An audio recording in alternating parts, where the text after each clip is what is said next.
안녕하세요, 피플레이어 신혜성입니다. 우크라이나 사태가 점점 본격적으로 시작되는 것 같아요. 시가전이 시작되면 많이 버티면 이제 장기전이 돼서 전쟁이 좀 더 확장될 수 있는 가능성도 있고 그런 상황인 것 같아요.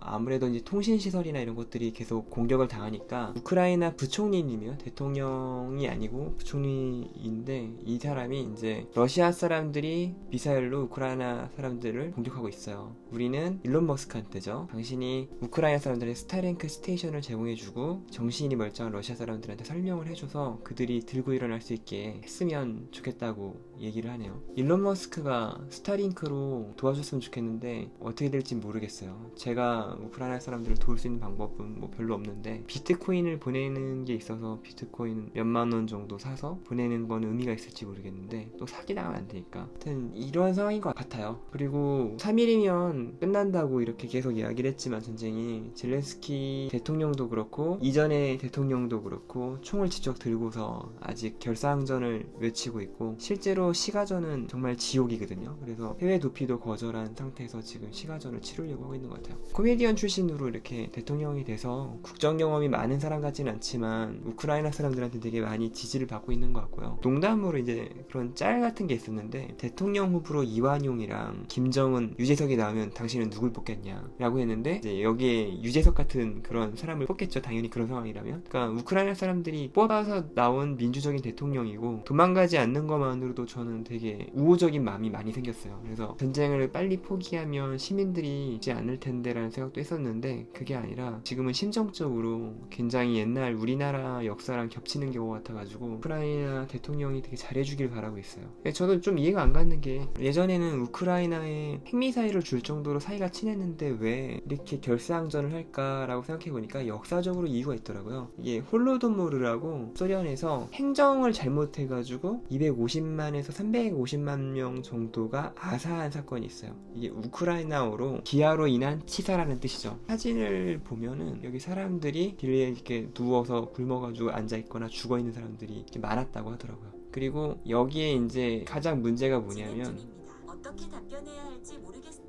가장 문제는 뭐였냐면, 이때 이제 농장을 집단화해가지고 이제 집단 농장 같은 거 많이 만들잖아요, 공산주의 같은 경우. 근데 이게 농촌 지역에 커다란 반발을 불러요. 이제 좀 반항적이었겠죠. 그러니까 그 책임을 분홍한테 물어서 쿨라크들이라고 했는데, 그들이 생산한 곡물을 내놓지 않고 있다고 하면서 농장 습격해서 식용이랑 종자용 포함해가지고 종자까지 다 가져오면 어떡해요. 그래서 거기 곡물을 모조리 싹 다 가져갔대요. 그리고 집단 농장에 농사일에 필요한 소들을 내놓으니 차라리 도살을 했다고 하네요. 결과적으로는 소들이 부족해서 농사 지을 수 있는 면적도 줄어들고, 이 사건으로 인해 가지고 농사를 망해요. 그래서 우크라이나 이제 사람들이 굶어 죽으니까 어떤 조치를 취했을 텐데, 뭐 우유를 지급하라는 등 여러 가지 지원을 해 다 실패하고, 심지어 우크라이나 농민은 굶어 죽고 있는데 소련은 농산물을 수출하고 있었어요. 또 심지어 증가하고 있었죠. 그래서 이런 인위적인 기근이 스탈린 정권에 의해서 단순 이념과 무지에 의해서 이루어졌거든요. 그래가지고 이제 진짜 흑역사인데, 이것 때문에 독일 나치 정권이 러시아를 쳐들어올 때 우크라이나 사람들이 나치 편을 들었대요. 그리고 예전에 최진기 강사님 강의를 막 전 쫓아가서도 듣고 막 그랬었는데, 그때 들었던 것 중에 여기 스탈린이 독재자니까 독재에서 너희를 해방시켜준다고 하면서 이렇게 선전을 하면서 탱크를 밀고 들어오는데, 자꾸 손 들고서 막 이렇게 우크라이나 사람들이 막 와가지고 항복을 하니까, 처음에는 이제 뭐 우호적인 마음이 있었는지 모르겠는데, 우크라이나 놈들 뭐 독일 러시아 놈들이네, 그리고 총으로 막 쏴 죽이고, 그리고 심지어 이렇게 항복한 사람들을 계속 데리고 있을 수가 없잖아요. 막 한두 명이면 그런데 엄청나게 많은 사람들이 투항해가지고 자기가 난민 캠프를 이렇게 운영할 수 있는 상황도 아니고 포로 수용소도 없으니까 처음에는 좀 데리고 있다가 그냥 학살을 시작을 했대요. 그러니까 얘네들은 이제 우크라이나 사람들은 러시아의 폭정 때문에 굶어 죽은 것 때문에 감정이 많이 상한 상태에서 나치 편을 들었는데, 나치는 러시아인 취급을 하면서 학살을 하니까 이제 우크라이나에 갈 데가 없는 거라서 결과적으로는 러시아와 힘을 합쳐서 독하게 싸울 수밖에 없는 상황에 내몰렸다고 하더라고요. 그래서 어떻게 보면 양쪽에 상처를 다 받았고, 러시아가 힘이 세서, 그 소련이 힘이 세가지고 우크라이나를 통치를 하지만 감정적으로 이들이 그렇게 좋아할 만한 일들이 별로 없더라고요. 그래서 우크라이나 지도를 또 봐도 그렇잖아요. 여기 국기를 되게 대비가 잘 되게 나온 게 있는데, 국기가 왜 이런 색깔일까에 대한 썰이 두 가지가 있어요. 하나는 청색은 물, 황색은 불을 상징한대요. 이거 뭐 뭐 우리나라 음양의 물과 물의 조화? 뭐 이런 것 좀 비슷한 느낌인데 이거 말고 두 번째 뜻은 청색은 하늘 그리고 황색은 초원에 잘 자란 밀 요 그림이 우크라이나 국기라는 거죠. 그 정도로 이 나라는 평지가 많고 농사가 잘 돼서 굶어 죽을 일이 없는데 이런 일들이 벌어졌던 거예요. 이런 대기근이. 그러니까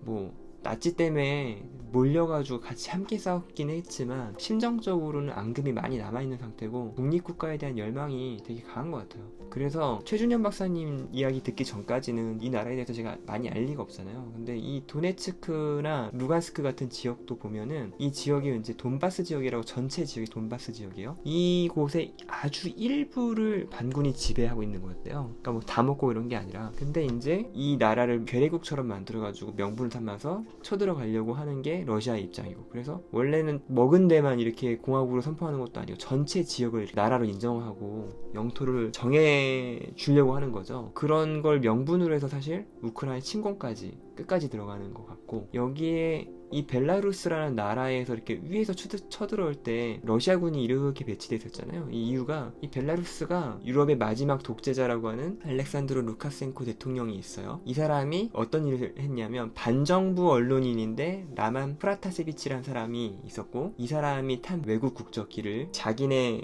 상공에서 전투기를 보내가지고 납포를 해요. 그래서 여기서 이 사람을 포함한 6명을 체포했죠. 아마 죽였을 수도 있을 것 같은데, 여기가 이제 이 민스크 공항인데 이번에 선전을 하잖아요. 항복하면 살려준다, 너희가 대통령을 잡아오면은 우리는 더 이상 전쟁을 하지 않겠다, 뭐 이런 식으로 계속 선전을 하면서 협상 얘기도 같이를 해요. 그래서 뭐 대통령과 협상을 하는데 벨라루스의 민스크에서 협상을 하면 오케이 라고 했더니 위치를 못 믿겠다고 폴란드 쪽에서 하자니까 연락 끊어버리고 막 이런 일들이 있는 곳이 바로 여기예요. 그래서 다시 지도를 보면 요 지역이랑 요 지역을 명분으로 삼아가지고 이제 가려고 했고, 그때 이제 여기 있는 대표들을 만났겠죠. 루간스크 반군 대표랑 도네츠크의 반군 대표를 이렇게 만나요. 근데 이게 사진이 되게 재밌어요. 엄청나게 큰 크렘린궁에서 가장 넓은 공간인지 모르겠는데 여기 보면 이렇게 회담장에 혼자 있고 되게 멀리 이렇게 있거든요. 근데 이게 저는 제 뇌피셜인데 러시아 대통령이 이 사람들을 별로 좋아하는 것 같지 않아요. 그냥 매국노인데 파트너가 필요해서 데리고 와서 이 정도의 너희랑 나랑 거리감이 있다라는 걸 이렇게 보여주는 것 같아요. 좀 유치하긴 하지만 푸틴이 딴 데 회담할 때 보통은 되게 가까이서 정상들을 만나요. 그리고 이렇게 마크롱 같은 케이스는 되게 이례적인 케이스예요. 왜냐면 나는 지금 전쟁하려고 다 마음먹고 쳐들어가려고 하는데 프랑스 마크롱 대통령이 미국이랑 러시아 대통령 중간에 다리를 놓는다고 이렇게 자청을 하니까 만나기는 만나주는데 여기 테이블 일부러 이렇게 의도적으로 놓은 것 같아요. 여기 앞뒤로 앉아도 되는데, 물론 코로나라는 말도 안 되는 방역수칙 이야기로 인해서 이렇게 멀리 거리를 뛰었다라는 얘기를 하는데 마스크도 안 쓰고, 사실 그런 거보다는 어떻게 보면 좀 마음에 대한 표현 아닐까? 이게 우리도 예전 당했잖아요. 여기 한국 수출 규제 있을 때 우리 사절단 보냈으면 상대방도 정중하게 맞아야 되는데 일부러 블라인드도 내려놓고 제대로 된 회의도 아니고 와이셔츠 바람으로 상대를 맞아 있잖아요. 근데 이게 의미가, 와이셔츠는 원래 속옷이라는 의미가 있어요. 우리는 요즘에 속옷으로 입고 있는 건 아닌데 원래 옷은 이 와이셔츠가 속옷이고 이 앞에 걸쳐 입어야 제대로 된 복식이라고 이렇게 생각을 하는데 그 정도로 우리를 무시한 거죠. 그러니까 이런 사소한 것들을 다 표현하는데 보시면 자기가 밀어주려고 하고, 평화유지군인지 모르겠지만 평화유지군을 보내주려고 한다고 하는 그 두 지역의 대표단, 바로 여기 루간스크랑 도네츠크요. 이쪽에 있는 사람들을 이 정도 간격을 띄워놓고 일부러 만났다는 거는 전 코로나 이상의 어떤 의미가 있다고 생각을 합니다. 그건 사실 모르죠. 그리고 솔직히 위성국처럼 돼버리면 어떤 일이 벌어지겠어요. 겨루작전이라고 여러분 들어보셨나요? 이게 뭐냐면 우리나라가 예전에 일본한테 지배를 받았을 때, 그땐 물론 식민지긴 했어요. 위성국가는 아니고. 근데 그때 이렇게 방어 라인이 생성이 됐었어요. 여기 뭐라고 써있냐면 여기 I7HA라고 써있는데 이거를 결 7호라고 해요. 적군이 쳐들어오면 여기까지를 막아야 된다. 그리고 이쪽 방호선 결이죠. 그 결을 뚫으면 그 다음에 결 6이 있고 5가 있고 3이 있고, 그래가지고 우리 안 뚫릴 거야.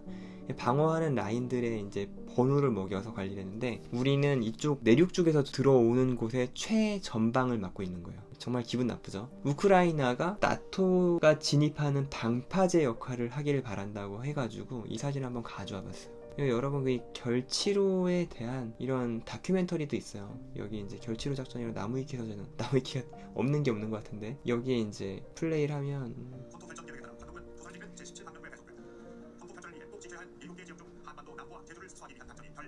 예, 여기 이제 결치로 작전에 보면은 제주도에 엄청나게 많은 구멍들이 있어요. 그 구멍들로 자살 특공 잠수함이나 카미카제 비행기를 이렇게 숨겨놓기 위한 것들이랑 거기에 수많은 땅굴이 있는데 그 땅굴을 일본인이 팠을까요? 다 제주도민들이 팠고 거기서 결사항전을 한다고 죄 없는 우리 일반 국민들을 데려가서 총알바지로 쓴 거죠. 쉴 때도 허리를 피고 쉬면은 채찍으로 때려서 작업하는 것처럼 막 허리를 숙이고 있어야 했다고 했더라고요. 뭐 그런 취급을 받으면서 우리가 이런 걸 했었는데 우크라이나 역시 그런 상황에 놓이지 않으려면 솔직히 말해서 미래가 두 가지인 것 같아요. 하나는 자유민주주의 국가가 되는 거랑 독재 국가가 통제하는 위성국이 되는 거.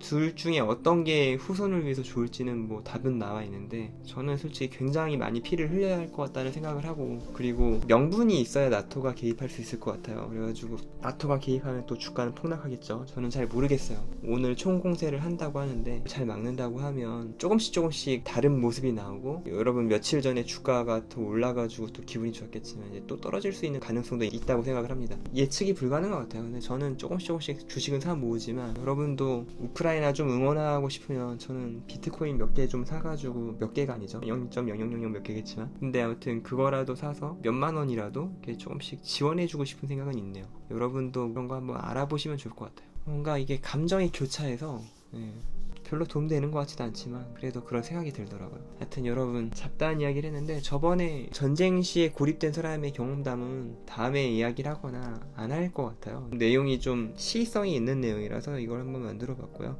우크라이나가 잘 버텨서 큰 전쟁은 안 나면서 어떻게 독립국으로 지위를 유지했으면 좋겠다는 바람이 있네요. 왜 저렇게 사람들을 죽일까요? 참 일반 가정이 있고 다 원한 관계 없는 사람들인데 아무튼 그렇습니다. 제 이야기가 도움이 되셨다면 좋아요와 구독, 알람 설정까지 감사합니다.